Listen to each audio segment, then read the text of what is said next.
Today, a UK intelligence chief said that the Russian president misjudged his military's ability to take Ukraine quickly because he was working with bad information. His closest generals and advisors fearing him so much that they were afraid to tell him the truth. UK intelligence also reports deplorable conditions inside the Russian military, so bad that soldiers are refusing to carry out orders and even sabotaging their own equipment. Now, if Putin did not know all of this 6 weeks ago when he ordered the invasion, he most certainly has an idea now. Now, this could explain why the military claims to be reducing its activity around the Ukrainian capital, Kyiv. What that means remains to be seen. What we do know is that there has been no let-up in attacks near Kyiv. And further south, in the besieged port city of Mariupol, it is clear Putin has no intention of changing course. We have this report. A month of Russian bombardment has reduced much of Mariupol to ruins. While Moscow has suffered setbacks elsewhere in Ukraine, its efforts to take the key port have been devastating and unrelenting. A comparison of satellite imagery from before the invasion to images from this week reveals that almost no building has been left undamaged. Ukrainian officials say more than 90% of the city has been destroyed. Amidst the ruins, residents are scrambling to survive.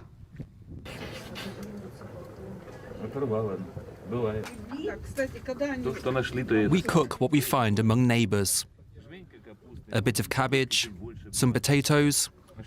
We found tomato paste and some beetroot.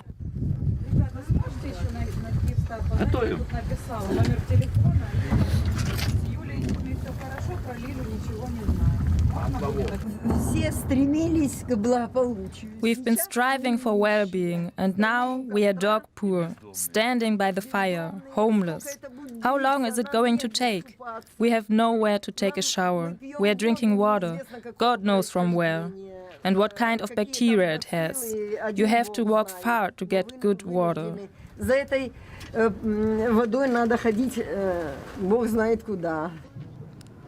As the humanitarian situation grows worse by the day, the mayor of Mariupol has repeatedly called for more help. Food and water are running out. We want to call on the international community to speak out loudly. We want them to unite for just one aim. I'm pleading to them to save the people here.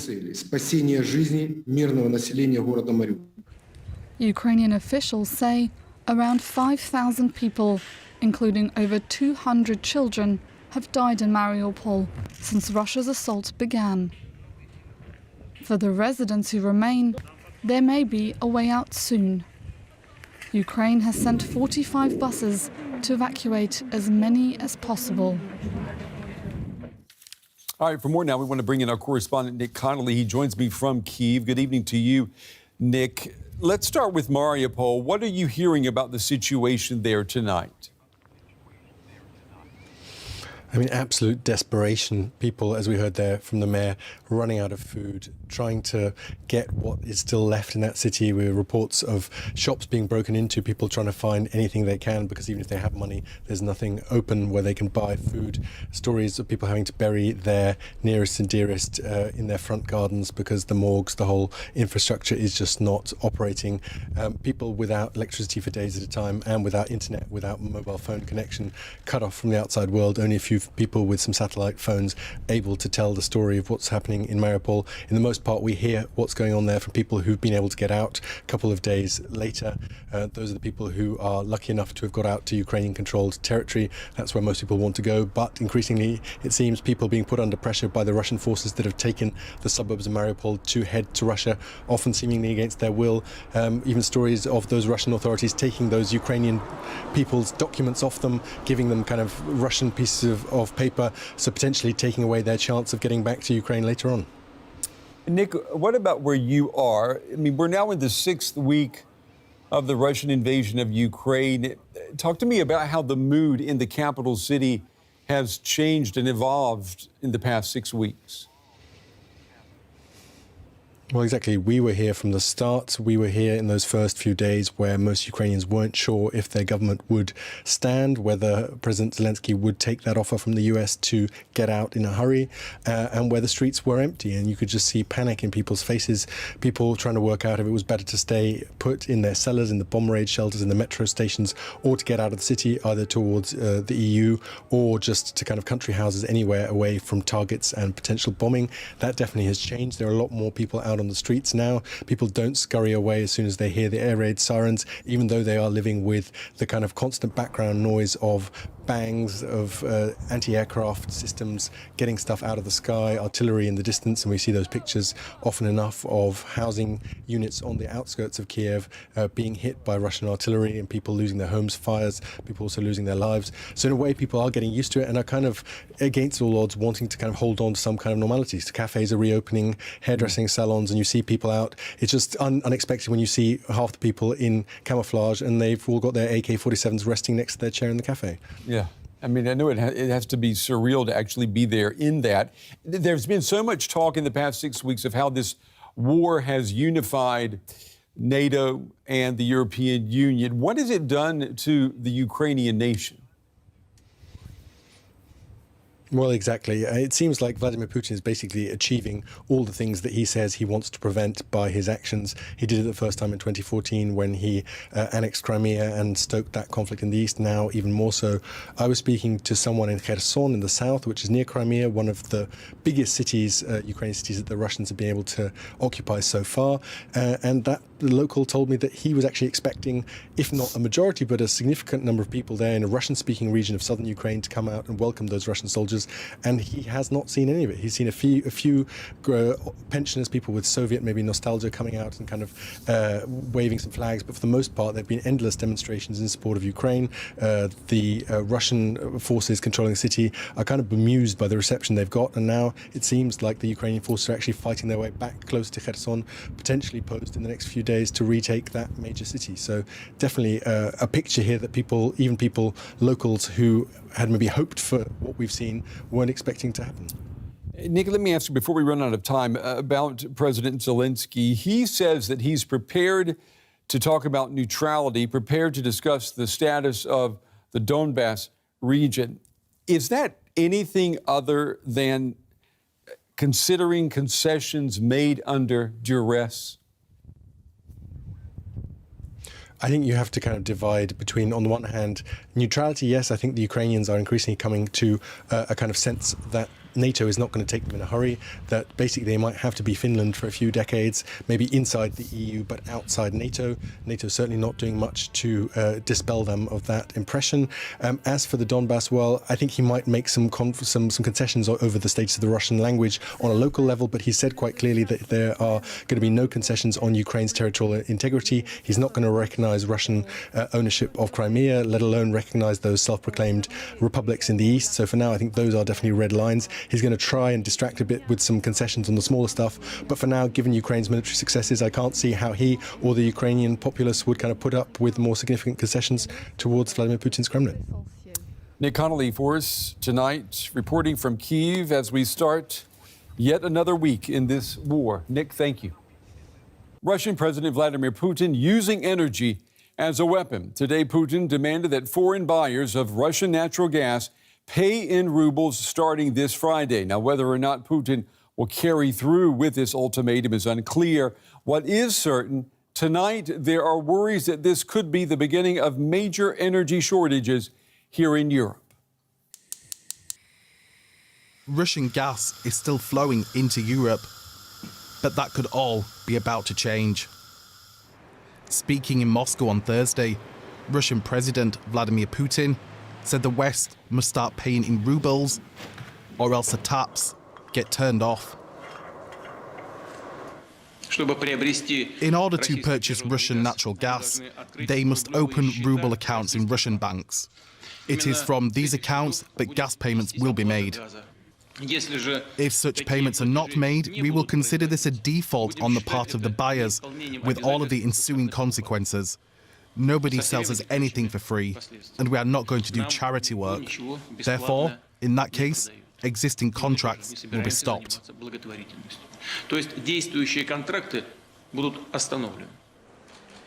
German Chancellor Olaf Scholz said Germany would continue to pay in euros and sometimes dollars. Germany's economy minister had stronger words. With regard to the threat, demand, or consideration, one doesn't know what to call it anymore. To be made to pay in rubles, it is crucial for us that the contracts are respected. It's important for us not to give a signal that we will be blackmailed by Putin. With the Kremlin's demands set to start from Friday, the rationing of gas could quickly follow, making the impact of Russia's war felt in homes across Europe. We want to get more now from Felix Kreutzig. He is with the Mercator Research Institute on Global Commons and Climate Change. Mr. Kreutzig, it's good to have you on the show. Let me just ask you, we are just hours away now from this Friday deadline. Do you expect Vladimir Putin to turn off the natural gas to Europe beginning tomorrow? It doesn't look very likely, but I can't really comment on it because I'm obviously not in the head of Vladimir Putin. Well, what do you think? How likely do you think that it is that we're going to be faced with that situation? Now, we are in a situation of extreme ambiguity, so we don't really know what's happening, and we must be prepared that gas will not be flowing anymore, and that, of course, will be a quite dramatic situation for Western Europe. Do you think that Germany and Europe are prepared if deliveries are stopped? We are in a very bad position, especially Germany, because 55% of German gas supply comes from Russia, and that's not easy to substitute because of pipelines that are fixed and that cannot be easily changed into something else. So it will be a very difficult situation. You say a difficult situation, Mr. Kreutzig. I'm trying to just get a grasp here of what will happen here in Europe's largest economy beginning tomorrow if the deliveries of natural gas are stopped. I mean, can you give us a realistic description of what could possibly happen? Are we talking about huge sections of industry having to shut down or suspend operations? So it won't be an immediate dramatic situation because current gas supplies are there and will be enough for the summer. So it won't be an immediate drastic situation. But of course, regarding next winter, already things have to change now. And that will mean like to draw all available options from increasing supply from other sides, but also from reducing demand for gas in house heating, but also in industry. So impacts will be felt immediately, yes. Do you think it's possible between now and the start of next winter's heating season for the entire economy of Germany to begin conserving and saving energy so that it can maybe compensate for the impact of undelivered Russian natural gas? As I said, it's so much gas that all options have to be drawn. That means also conserving energy, especially in heating, to put down the room temperature by 2-3 degrees, even 4 degrees. That will be a major chunk of the response. It will also mean to get additional supply from other countries in LNG gas. And also it will mean to substitute gas with other sources where possible, for example, in electricity, to get more electricity from renewables and to get heating in housing from heating pumps. So to have other sources of energy. And if we draw all of these options, a response is possible. And the next winter will be possibly hard, but it will also be not like a complete catastrophe. When you say hard, what do you mean? What would that look like? Now, what we're talking about is that we need gas for heating in Germany and also other European countries. And we need gas partially for electricity, but most importantly also for industry. So all of these sectors will be impacted. Electricity is possibly the easiest to think about because other sources are available. Heating is much more difficult, but what we can do is to have a bit cooler rooms. So that's a very effective response, actually, and many would agree to that. And industry will be impacted hard, and their priorities have to be set, like where gas is most important for having industry running. And that's the strategy to go for. Yeah, it's a strategy to prepare for because, as they say, winter is coming. Felix Kreutzig with the Mercator Research Institute on Global Commons and Climate Change. Mr. Kreutzig, we appreciate your analysis tonight. Thank you. Thank you. And here's a quick look now at some of the other stories connected to the war in Ukraine. U.S. President Biden will release up to 180 million barrels of oil from the country's strategic reserves. Now, this is aimed at controlling energy prices, which have been rising steadily, especially ever since the U.S. and its allies imposed sanctions on Russia over its invasion of Ukraine.